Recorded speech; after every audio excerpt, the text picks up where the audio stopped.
राधे राधे। ओम नमो भगवती वासुदेवाय। कार्तिक महात्म्य की दोस्तों ये 5वां अध्याय है। साथ में तुलसी चालीसा है और पथवारी पीपल की भी कथा है और लपसी तपसी की कथा है। इसकी कथा नित्य सुनी जाती है और आरती है तुलसी माता की। आप लोग जरूर सुनिएगा, इसे नित्य सुनना होता है। कार्तिक जो स्नान करते हैं, जो नहीं करते हैं, वो भी कथा सुन सकते हैं। राजा पृथु पूछने लगे कि हे मुने, आपने कार्तिक मास में विष्णु की पूजा का महात्म्य कहा। इस मास में किसी और भी देवता का पूजन या व्रत होता हो तो वह भी कहिए। नारद जी कहने लगे कि आश्विन शुक्ला पूर्णमासी को ब्रह्मा जी का व्रत होता है, कार्तिक कृष्णा चतुर्थी को गणेश जी का व्रत तथा अष्टमी और अमावस को श्री लक्ष्मी जी का व्रत होता है। कार्तिक में जो कुमारी इस व्रत को करती है उसको सुयोग्य पति मिलता है। जो विवाहिता स्त्री इस व्रत को करती है उसका सौभाग्य अटल रहता है। प्रातः काल स्नान आदि से निर्भीत होकर चंदनाद से गणेश जी का पूजन करे। सायंकाल फिर गणेश जी का पूजन करे। चंद्रोदय होने पर चंद्रमा को अर्घ्य दें और फिर उत्सव मनाकर भोजन करें। स्त्रियों को अपने सौभाग्य के लिए इस व्रत को अवश्य करना चाहिए। नारद जी कहने लगे, हे राजा पृथु, इस व्रत का एक सुंदर इतिहास मैं तुमसे कहता हूँ, सुनो। भद्रावती नाम की एक पुरी में सुधर्मा नाम का एक राजा था। उसके रविदस, सुशर्मा, जयशर्मा और सुशोभन नाम वाले 4 पुत्र और बीरमती नाम वाली कन्या थी। उस कन्या बीरमती का विवाह देवव्रत के साथ हो गया। वे दोनों बड़े ही प्रेम के साथ रहते थे। एक दिन अचानक घर में बैठे हुए देवव्रत को सांप ने काट लिया, जिससे उसकी मृत्यु हो गई। बीरमती बहुत जोर से रोने लगी और चिल्लाने लगी। उसके चारों भाई तथा माता पिता भी वहां पर आ गए और सारी पूरी दुख रूपी समुद्र में डूब गई। उसी समय दुखों को दूर करने वाले पुलस्त ऋषि भी आए। वहां आप पहुंचे। राजा ने हाथ जोड़कर कहा कि महाराज, कौन से पाप कर्म से मेरी यह कन्या विधवा हुई है। तब पुलस्त जी ने कहा कि राजन, कार्तिक मास में तुम्हारी कन्या ने गणेश चतुर्थी का व्रत नहीं किया था, इसी पाप से यह विधवा हुई है। फिर पुलस्त जी कहने लगे कि एक समय ब्रह्मा, विष्णु, महेश, इंद्रादि सब देवता दैत्यों के नाश का उपाय सोचने के लिए एकत्रित हुए। उस समय ब्रह्मा जी ने कहा कि गणेश चतुर्थी का व्रत सब दैत्यों का विनाश करने वाला है। तब समस्त देवताओं ने कार्तिक कृष्णा चतुर्थी का व्रत किया और दैत्यों पर विजय पाई। विजय प्राप्त होने के बाद सब देवताओं ने गणेश जी से कहा कि वर मांगो। तब गणेश जी ने कहा कि जो स्त्री कार्तिक कृष्णा चतुर्थी को व्रत करे उसका पति चिरंजीव हो, जो न करे वही स्त्री विधवा हो जाए। अतः इस व्रत को अवश्य ही सब स्त्रियों को करना चाहिए।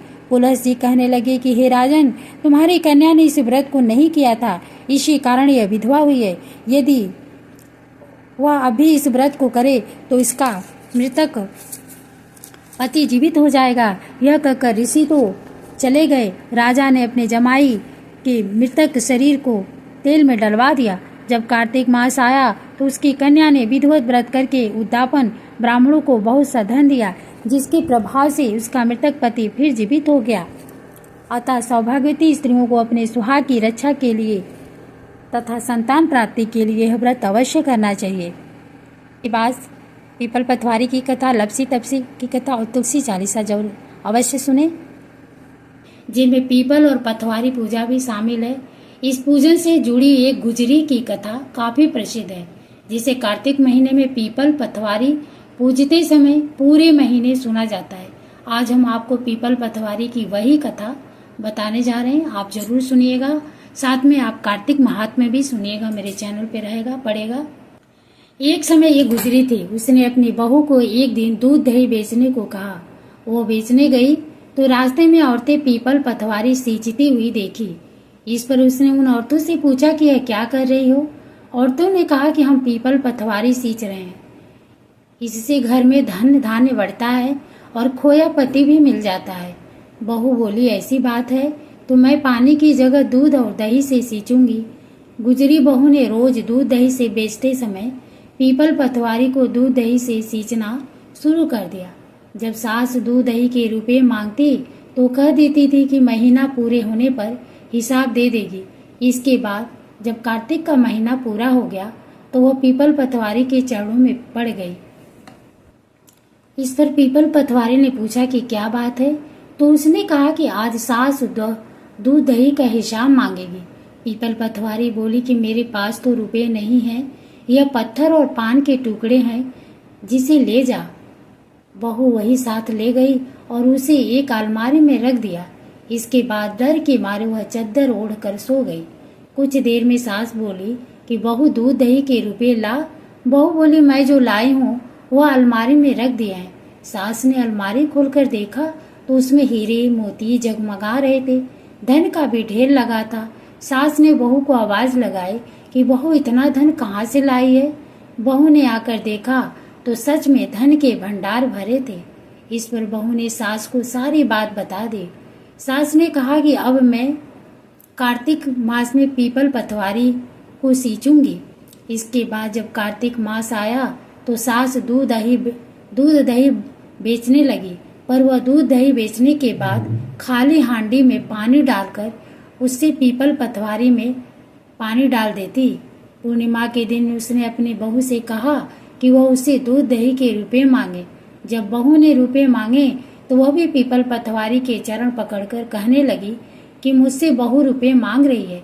इस पर पीपल पतवारी में उसे भी पत्थर और पान के टुकड़े दे दिए, जिसे सास ने अलमारी में ले जाकर रख दिए। इसके बाद जब बहू ने अलमारी खोलकर देखी तो उसमें कीड़े मकोड़े मिले। इस पर सब कोई कहने लगा कि बहू तो सत की भूखी थी, लेकिन सास ने धन की भूखी होकर पीपल पतवारी को सींचा था, इसलिए उसे फल नहीं मिला। कथा के अंत में कहा जाता है कि हे पतवारी माता ने जैसा बहू को फल दिया वैसा सबको देना, और जैसा सास को दिया वैसा किसी को ना दे। राधे राधे, जय श्री कृष्ण। यह कथा नित्य सुनी जाती है कार्तिक महात्म्य के साथ। आप अवश्य सुनिएगा, आप जरूर सुनिएगा। साथ में लपसी तपसी की कथा है, इसे जरूर सुनना चाहिए। इस कथा के बिना कार्तिक स्नान अधूरा माना जाता है। लपसी तपसी दो भाई थे। इनमें लपसी सवा से लपसी बनाकर भगवान को भोग लगाकर खुद खा लेता था, जबकि तपसी भगवान की तपस्या में लगा रहता। एक दिन दोनों में इस बात को लेकर विवाद हो गया कि दोनों में भगवान का बड़ा भक्त कौन है। अगले दिन जब लपसी और तपसी अपनी अपनी भक्ति में लग गए तो नारद जी ने चुपके से सोने की दो भारी अंगूठी दोनों के आगे रख दी। जब लपसी की नजर उस पर पड़ी तो उसने अंगूठी पर कोई ध्यान नहीं दिया, लेकिन तपसी ने तपस्या करते हुए चुपचाप उसे घुटने के नीचे दबा लिया। इसके बाद जब नारद मुनि फिर वहां आए तो दोनों फिर कौन बड़े का सवाल दोहरा दिया, जिसे सुन नारद जी ने तपसी को खड़ा होने के लिए कहा। खड़े होते ही तपसी के नीचे दबी अंगूठी नीचे गिर गई, जिसके बाद नारद जी ने तपसी से कहा कि तपस्या करने पर भी तुम्हारे मन में चोरी का भाव है, जबकि भगवान को भोग लगाकर खुद ही जिमने वाले लपसी में ये भावना नहीं है, इसलिए दोनों में लपसी बड़ा है। ये सुन तपसी शर्मिंदा होकर नारद जी के चरणों में गिर पड़ा और अपनी तपस्या का फल मिलने का उपाय पूछा। तब नारद जी ने कहा कि यदि कोई गाय और कुत्ते और अन्य बेबस जानवरों को रोटी नहीं बनाएगा, गरीबों को भोजन कर दक्षिणा नहीं देगा और दिए से दिया जलाएगा तो उसको पुण्यों का फल तुझे मिलेगा। इसी तरह यदि कोई सारी कहानी सुनकर तुम्हारी कथा नहीं सुनेगा तो उसका पुण्य फल भी तुझे ही मिलेगा। तुलसी चालीसा। श्री तुलसी महारानी करु विनय सिरनाय, जो मम हो संकट विकट दीजे मात नशाय। नमो नमो तुलसी महारानी, महिमा अमित न जात बखान, दियो विष्णु तुमको सन्माना। जप में छायो सुयस महाना, विष्णु प्रिया जय जयति भवानी, तेहु लोक की हो सुख खानी। भगवत पूजा करे जो कोई, बिना तुम्हारे सफल न होई। जिस घर तब नहीं होए निवासा, उस पर करे विष्णु नहीं बासा। करे सदा जो तब नित सुमिरन, तहि के काज होए सब पूरन। कार्तिक मास महात्म तुम्हारा, ताको जानत सब संसार। तब पूजन जो करे कुंवारी, पावे सुंदर बर सुकुमारी। करे जो पूजा नित्य प्रति नारी, सुख संपत्ति से होए सुखारी। वृंदा नारी करे जो पूजन, मिले भुक्ति होवे पुलकित मन। सदा से पूजे जो कोई, भवन दिसे तर जावे सोई। कथा भागवत यज्ञ करावे, तुम बिन नहीं सफलता पावे। छायो तब प्रताप जग भारी, ध्यावत तुम्हें सकल चितधारी।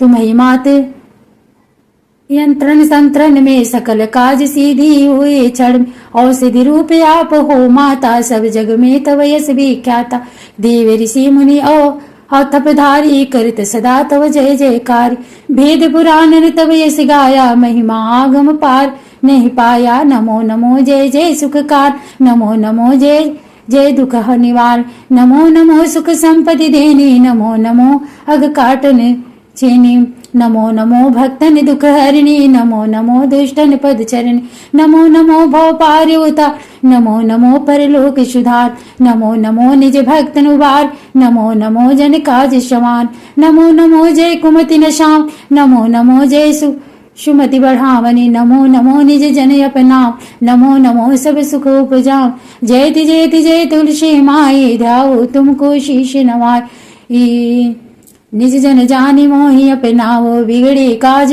कार्य आप बनाओ करो विनय में मात तुम्हार पूर्ण आशा करो हमार शरण चरण कर जोरी मनाओ निस दिन तेरे ही गुण गाओ करहु मात अब मोह परिदाया निर्मल हो सकल मम काय मांगो मात अब वर दीजिए सकल मनोरथ पूर्ण कीजिए जानू नहीं कुछ नहीं में अचारा क्षमो मात अपरा हमारा 12 मास करे सो जो पूजा ताशम जग में और न दूजा प्रथम गंगा जल मंगवाव फिर सुंदर स्नान कराव चंदन अक्षत पुष्प चढ़ावे धूप दीप नैवेद लगा करे आचमन गंगा जल ध्यान करे निर्मल हृदय पाठ करे फिर 40 की स्तुति करे मात तुलसी ये विधि पूजा करे हमेश ताकि तन नहीं रहे कलेसा करे मास कार्तिक का साधन शोभे नित पवित्र महियासन करे कामना जो मन माही सो सब निश्चय सिद्ध हो जाए यह कथा महा सुखदाई पढ़े सुने सो भव तर जाए दोहा यह श्री तुलसी 40 पाठ करे जो कोई गोविंद सो फल पावही जो मन इच्छा हो। जय तुलसी मैया। तुलसी आरती। तुलसी महारानी नमो नमो हरि की पटरानी नमो नमो धन तुलसी पूरन तप कीनो सालिग्राम बनी पटरानी जाके पत्र मंजलि कोमल श्रीपति कमल चरण लपटानी धूप दीप नैवेद्य आरती पुष्पन की बरसानी 56 भोग 36 व्यंजन बिन तुलसी हरि एक न मान सभी सखी मैया तेरे से गावे भक्ति दान दीजे महारानी नमो नमो तुलसी महारानी नमो नमो तुलसी महारानी। शालिग्राम की आरती।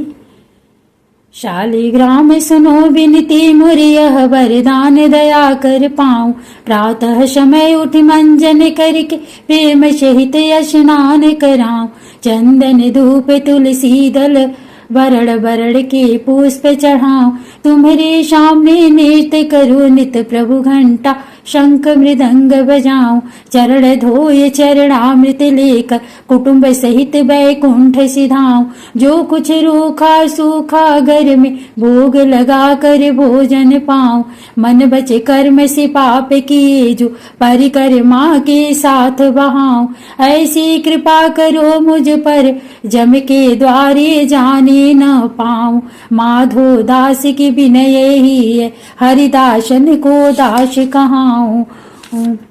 शालिग्राम सुनो विनती मुरि यह वरदान दया कर पाऊं। जय माता जी। जय तुलसी मैया। जय ठाकुर जी।